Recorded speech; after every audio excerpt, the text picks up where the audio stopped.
Hi everyone, I'm going to show you how to change the key battery on your Subaru key.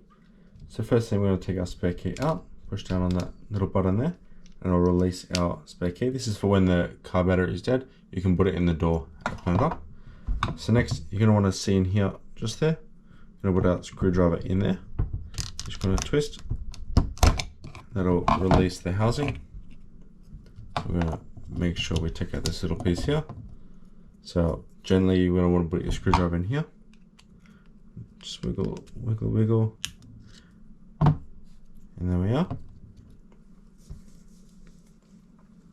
So the battery in here is a CR2032. So we're going to put our new battery in.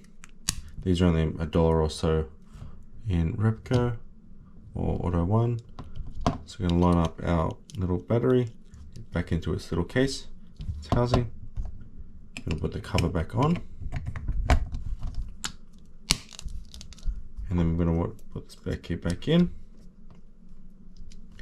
Little fun and games. And then we have it all done.